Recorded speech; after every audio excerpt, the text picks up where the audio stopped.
Jyoti Sharma versus Vishnu Goyal.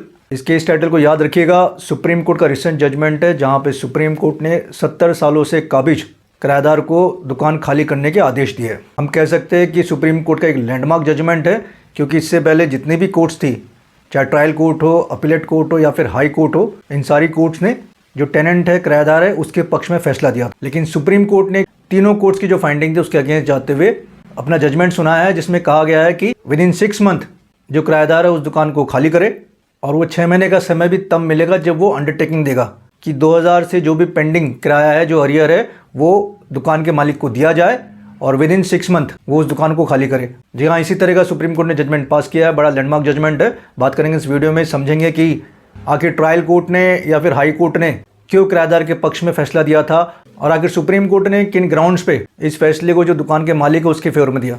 तो बात करेंगे इस वीडियो में। जानकारी समझने के लिए वीडियो अंत तक बने रहिए।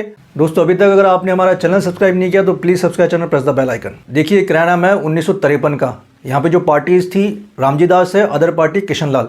रामजी दास ने किशन लाल को दुकान किराए पे दी थी, और जो करंट केस में पार्टीज है वो रामजी दास की डॉटर इन लॉ है, बहू है, और इधर किशन लाल के बेटे इस केस में डिफेंडेंट बने हुए हैं। 1953 में एग्रीमेंट होने के बाद जो किशन लाल है, डिफेंडेंट के फादर है, वो ग्रोसरी की वहाँ शॉप चलाते हैं। 1999 में रामजी दास, जिनके नाम से एग्रीमेंट बना हुआ था, उनकी डेथ हो जाती है, और उनकी जो डॉटर इन लॉ है ज्योति शर्मा, उन्होंने एविक्शन सूट फाइल किया अगेंस्ट द करंट डिफेंडेंट्स। अब देखिए, जब किराए की दुकान या मकान खाली कराते हैं तो उसके लिए फिर आपके पास कुछ लिमिटेड ग्राउंड्स होते हैं। जैसे एक ग्राउंड हो सकता है कि आपको बोनाफाइड नीड, आपको उस जगह की ज़रूरत है, इसलिए भी आप किराएदार से वो जगह खाली करा सकते हैं। तो यहाँ पे ज्योति शर्मा जी का भी जो ग्राउंड था वो यही है कि जिस दुकान पे ग्रोसरी शॉप चल रही है उस दुकान की उनको ज़रूरत है। कारण यह है कि उस दुकान के बगल में ही उनके हस्बैंड की दुकान है जो मिठाई की शॉप चलाते हैं, और उनको अपना बिजनेस एक्सपेंड करना, अपनी मिठाई की दुकान बढ़ानी है। इस वजह से उनको जो बगल की दुकान जो किराए पे दे रखी है वो उन्हें चाहिए।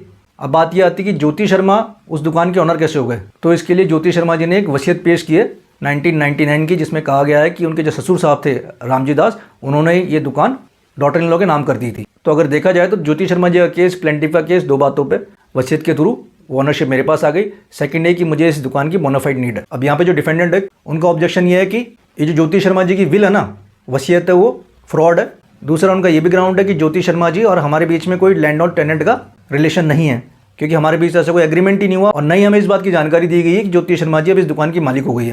प्लस किराएदार का ये भी कहना है कि रामजी दास, जिन्होंने 1953 में एग्रीमेंट किया था, वो भी इस प्रॉपर्टी के ऑनर नहीं थे।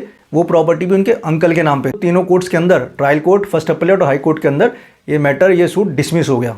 फाइनली ये मैटर आया सुप्रीम कोर्ट में। सुप्रीम कोर्ट ने कहा कि तीनों कोर्ट्स की जजमेंट जो है ना, they are basically based on mere surmises and conjectures, मतलब अनुमानित है।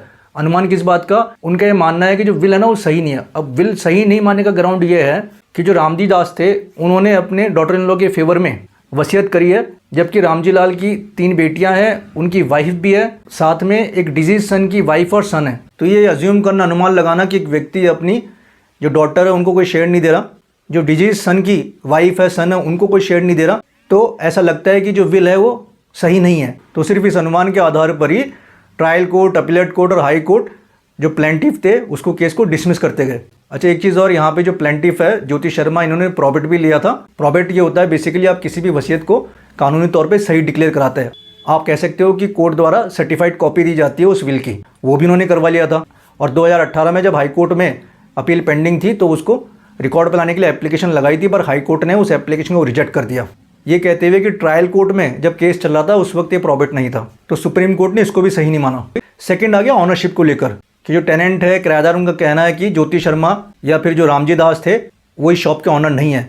अब देखिए, किराएदार का जो कहना है कि रामजी दास इस शॉप के ऑनर नहीं है, उनके अंकल इस शॉप के ऑनर थे। तो उसके लिए सुप्रीम कोर्ट ने कहा कि 1953 में आपने एग्रीमेंट किया, उसके बाद आपने 50 सालों तक किराया दिया, तो अब प्रिंसिपल ऑफ एस्टोपल के अनुसार किराएदार अपनी बात से नहीं पलट सकता, क्योंकि पिछले 50 सालों से उसे वो दुकान का मालिक मानते हुए किराया दे रहा है। अब अगला मुद्दा आता है ज्योति शर्मा को लेकर कि उसे ऑनर नहीं मानते। तो आपको बताते हैं, जो ज्योति शर्मा के हस्बैंड थे वही किराएदार से किराया वसूल करते थे। इवन उनके जब फादर इन लॉ की डेथ हुई, रामजी दास की डेथ हुई, उसके बाद भी कुछ समय तक ज्योति शर्मा के बिहाफ पे उनके हस्बैंड ने ही किराया कलेक्ट किया है। तो इसका मतलब ये हो गया कि आपने ज्योति शर्मा को किराया दिया है और एक तरह से उसको भी आपने ऑनर माना है। जहाँ तक विल की वैलिडिटी की बात है, तो परिवार के किसी भी मेंबर ने उस वसीयत को चैलेंज नहीं किया है। ये बात हाई कोर्ट या ट्रायल कोर्ट ने इग्नोर कर दी। फाइनली सुप्रीम कोर्ट ने एक तो वसीयत के आधार पर, दूसरा मकान मालिक या फिर ऑनर को उस शॉप की ज़रूरत है, बोनाफाइड नीड है उसको, इसके आधार पर किराएदार को वो दुकान खाली करने के आदेश दिए विदिन 6 मंथ। लेकिन साथ में अंडरटेकिंग मांगी है, और अगर टेनेंट अंडरटेकिंग नहीं देता है तो फिर जो लैंडलॉर्ड है वो समरी एविक्शन सीक कर सकता है against the tenant. Summary trial के अंदर जो भी मुकदमे आते हैं उनको सुलटारा फटाफट होता है। दोस्तों जहां तक जजमेंट की बात है, इस जजमेंट का लिंक मैंने डिस्क्रिप्शन में दिया है, आप वहां जाके जजमेंट को डाउनलोड कर सकते हैं। तो दोस्तों उम्मीद करता हूँ जानकारी पसंद आई होगी। वीडियो को लाइक शेयर करना ना भूले। फिर मिलेंगे नए वीडियो में टॉपिक के साथ, तब तक के लिए नमस्कार।